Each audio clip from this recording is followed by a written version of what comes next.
Yo guys, what is going on and welcome back to the channel. In today's GTA Online video, I'm going to be showing you guys the new supercars that were added in this new update. But before we jump straight into the video, let's try and hit 5 likes as it shows your support for my channel. And without any further ado guys, let's jump straight into it. So first of all guys, to actually find these new supercars, you guys need to go over to the Legendary Motorsport website. Once you guys get to this website, you're going to see 4 new supercars. Now I do keep calling all of these cars supercars, although some of them, maybe 3 out of the 4, are probably not supercars. For example, the new Dinka Jester, what has just been released now, is probably still a sports car.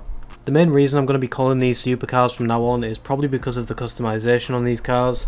And as you guys can see from the Legendary Motorsport website, every single one of these cars is costing over $1 million, and that is without any customization done to that either. So after buying all them vehicles from Legendary Motorsport, we're going to actually be customizing them now. We're going to be starting things off with the Dinka Jester RR. This is one of the new vehicles, and with no upgrades whatsoever at the moment. And I think the vehicle looks really nice. If you guys are wondering what garage this is at, this is one of the new ones. I think it's called the Custom Auto Shop, but if you guys are looking for every single upgrade for this as well, then it's going to set you back at least like 4 or 5 mil. So with these upgrades, as you can see, we have some standard ones at the start. We have some armor, some brakes, some bumpers. All them type of upgrades are just standard in these vehicles nowadays. But as you guys can see from the video, once we get down to the engine block, the engine actually pops open, as you can see, and we can actually just see inside the hood of the vehicle. Now I'm not too sure if you can do this with any other vehicle from the other updates in the game. For example, I think you could literally modify lowrider vehicles to actually do this as well, but I'm not 100% sure.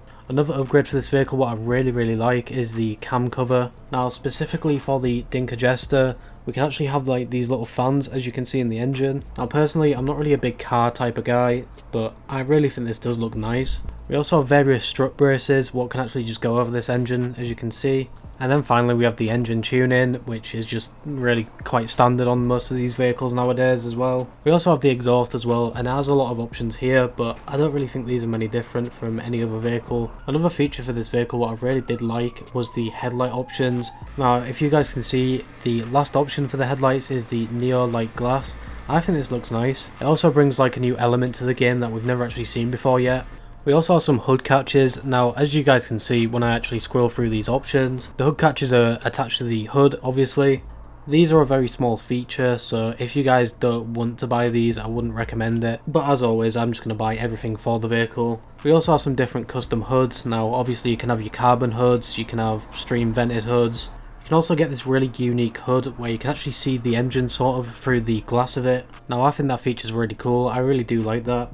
We also have some different interior options, for example the race interior, which I think looks the best. Some different dash material to make the dashboard of the vehicle stand out a lot. And also some dial design. Now I think the dial design is probably the best thing on this. I mean, you can literally customize the most of your inside of your vehicle right now. And the best part about it, it doesn't even stop there for the customization. We can actually choose different doors. Although you could argue that it doesn't actually change much of the door, it just changes like the interior of the door. We can also choose between different seats as well. We can have some racing seats, different ones like that, alongside various steering wheels as well. I like to use the last steering wheel, I think it's called the Rally Professional. I think that looks really nice. And obviously we also have some roll cages we can just install like this. Everything else is pretty much the same, apart from maybe the liveries or liveries. For the liveries, there is actually 5 or 4 that you have to actually meet a car reputation level to actually unlock. And after looking at these liveries, I don't think they're actually that good, so I probably won't even be going to unlock these. After this we just have some standard other upgrades, for example the mirrors and some window upgrades, stuff like that. And also some different colour schemes we can give our vehicle, for example chrome. I mean, I'm not going to use chrome on this one I don't think, but you guys get the idea of it. Moving on, we also have some different trim colours. Every time I'm modifying a vehicle I normally just go with the white trim colour or the ice white one. We also have an accent colour as well, and now I just do the same as the trim colour. But if you guys are using first person a lot in your cars when driving around, maybe you'll want to change this and make it a nice colour. We also have a couple of roof options here. We have a roof fins we can install on the car, or just the roof. We have 4 options for the roof fin, including the non-category. As always with these customizations, I just choose the last thing because it's normally the most expensive, and then I'm just going to do the same exact thing for the roofs. Moving on, we have some skirt options here. Now there might have been a really good skirt option that I missed, but I just like to pick the last one once again. Next we have some spoiler options. This is also pretty standard now for every vehicle in GTA, so I either go with the last option or just what looks the best. Now we also have some sun strips here. Now I don't think I've actually seen this on any other vehicle, but I'm not 100% sure on that. But these sun strips really do make your car stand out a lot more. Moving on to some more tuning upgrades, we have the competition suspension, which I just put it on every vehicle. We also have the transmission upgrade. Now I just use the race transmission, and we also have the turbo tuning. We also have the option to add some vent braces. Now as you can see, these are on the front of the vehicle, and in my opinion I don't think it looks that bad. I think the white vent braces really go well with the matte black of the car. Moving on again here, we also have one new wheel type, and it's going to be called track. This adds a variety of different track wheels. Unfortunately, I don't think you guys can actually make them chrome if you guys like making your tyres chrome. For example, with the super wheel category, you can actually just select the chrome tyres. They cost a lot more though. With this tyre type, it doesn't actually have that option, so that might be a loss for some of you guys, but I don't really mind. For the wheel colour, I just chose really anything. I thought the white just goes well with the matte black once again. And then I just threw a nice little tyre design on there as well. And then obviously just put some bulletproof tyres on.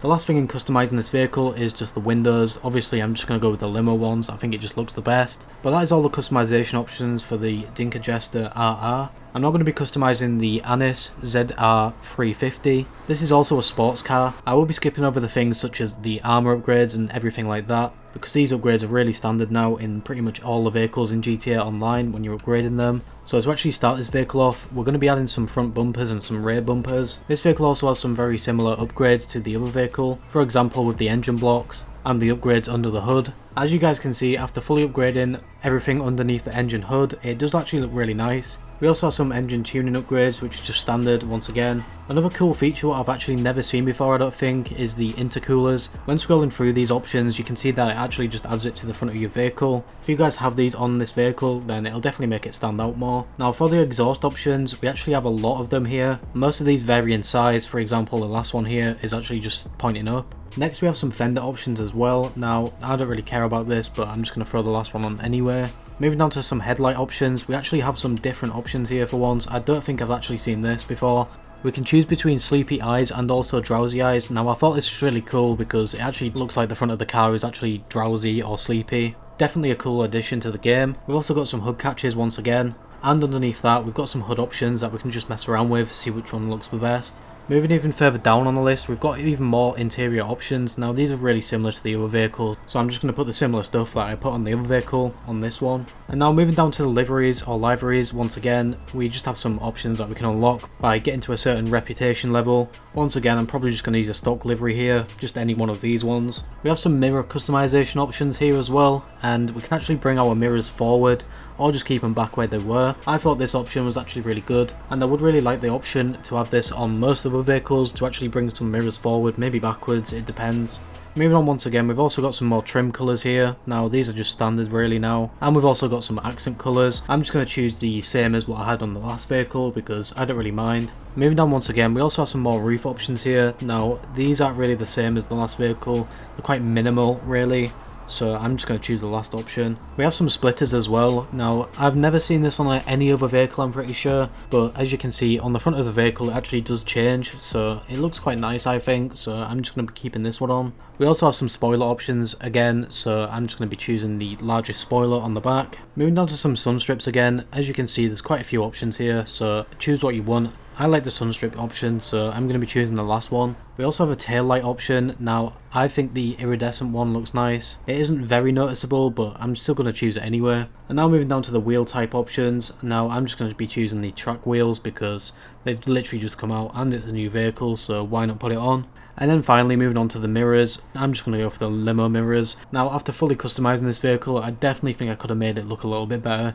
I don't think it looks amazing compared to the last one anyway. But hopefully you guys can see what you can actually add to this vehicle now and maybe make a better one. I'm now going to be customizing the Anis Euros, which is also a sports car. Now straight off the bat, I think this vehicle looks really clean. Once again, like the previous vehicle, I'm going to be skipping over the armor upgrades and the brake upgrades. So to start things off, we're going to be starting with the bumpers. Now there's some different type of bumpers here. For the front bumper, the performance bumper really looks nice I think, but in my opinion the best bumper for this is the rear bumper, which is going to be the super bumper. I really think this looks nice. Makes it look more like a supercar than a sport car. Now moving down to the chassis. We have some roof scoop options. Now I'm just going to pick the last one. And we also have some headlight covers. Now this is where this vehicle really comes into its own. As you can see, the iridescent headlight glass really stands out to me. I think with the last vehicle, this is what it should have looked like on the back of the vehicle. Definitely a great customization option there. Moving on, we have some engine upgrade options. As you can see, it looks really nice inside. And I would probably argue that it probably looks the best so far. Now another amazing feature for this vehicle is one of the hood options. Now if you go all the way down to the bottom of the hoods, you guys are going to be able to see like an exposed version of your engine. Now I really like this. It makes this vehicle look even more unique than it already did with the iridescent lights. And once again, we also have some interior features. Now these are really the same as the other vehicles as well. And now moving down to some liveries, we pretty much have very similar options to the other two vehicles. Once again, we have 5 liveries that are going to be actually locked until you meet the car reputation. So if you guys like the look of them liveries, then maybe try and unlock that. We also have various roof options here. I'm just going to pick what looks the best. And now moving down to some spoilers, I'm going to pick the last spoiler. I think it looks the cleanest as well. And once again, like the other two vehicles, we have some sun strip options. I'm going to choose the last one. And now moving down to the wheels, I'm going to be going for the track wheels once again. And then finally for the windows, I'm going to be choosing the limo windows. These look the cleanest by far. And that is pretty much every single option of customization for the Anis Euros. The final vehicle we're going to be upgrading today is going to be the Obey Tailgater S. Now this is actually in the sedans category instead of the sport category, so this vehicle won't be actually as fast as the sport cars in theory. Now as a stock vehicle, this looks really clean to me. Once again guys, I'm going to be skipping through the armor upgrades and all these other type of upgrades such as turbo tuning. So starting things off with the front and rear bumpers, they do have a lot of options for this, so I'm going to be just choosing really whatever, probably the bottom option. But as you guys can see on the rear bumper, I didn't actually choose the bottom option. This is only because of the stickers on the back. I don't really like that. Moving on to the canards. Now I've never actually seen this option before either, so I'm going to be choosing the extreme race fins. Now I think this looks really nice from the front now. Moving on, we have some more engine customization. Now this is pretty much the same as all the others, although this actually might be the best engine option we have here. I really like the look of it in the engine. It definitely makes the front of the car look really nice. Moving on again, we have some intercooler options. I'm going to choose the last one. It looks really nice. We also have some fenders here as well. I'm just going to choose whichever fender. I don't really care about these that much either. We've also got hood catches and a custom hood we can put on as well. When I was upgrading this vehicle, I didn't really think much of the hood, but I sort of wish I didn't put the carbon one on because I think it kind of ruined it. But moving on guys, we also have some more interior options. These are pretty much the same as the other vehicles as well. And now we're going to be moving on to some livery options. These options are really quite standard with the other vehicles as well. We have them liveries what we can unlock by getting reputation from the LS car meet once again. So if you guys own these vehicles and you like the look of these liveries, then I would definitely recommend that you try and get your reputation up there. We also have some mud guards that we can add to our vehicle as well. We also have some roof options once again. We have some roof accessories. As you guys can see, for the roof accessories, we can add these like little scoops to the top of the vehicle. I don't really mind that, so I'm just going to add any one of these. I'm not really fussed, maybe apart from the sticker bomb one because I don't really like that. Moving down to the roof, I'm going to just put the carbon roof on because I've already gone for like this black type of look. It will go over that white colour what I had before, but I'm really not fussed either. Now for the spoilers, I'm going to choose the last spoiler because it just tends to be the best one or the best looking one. But also I think you could definitely run this vehicle without a spoiler. I don't think it really needs one either. Now moving on to some trunk upgrades. Now I don't know why there's trunk upgrades for this really, but I'm just going to go for the carbon trunk to keep that black type of look on this vehicle. And as always for the wheels now, I'm just going to go for the new wheels, as there are a lot of nice wheels in this option. And then finally, I'm just going to be putting the limo tint on my windows because it just looks smart and it ties in really nicely with the look of the vehicle. And that is every upgrade option for all of these vehicles. There is some more vehicles on the other car website on the game, so if you guys want to see me upgrade them fully and buy them, then make sure to leave a like on the video as it shows your support. Also guys, leave a comment down below on what vehicle you think looks the best in this video. Personally, I think the Anis Euros really does look the best, only because of that engine where we can actually see through it with the glass. I'm now going to show you guys some gameplay of me just driving these vehicles around, just so that you guys can see what the handling looks like and see potentially how fast these vehicles can go. I will be doing a little walkthrough of the DLC coming up soon in the next couple of days or so make sure you stay tuned for that. Anyway guys, that has been it for this video. I hope you enjoyed, stay safe and thanks for watching. Treated good and tricked out. I'll get the word out and let you know when the first car gets dropped off.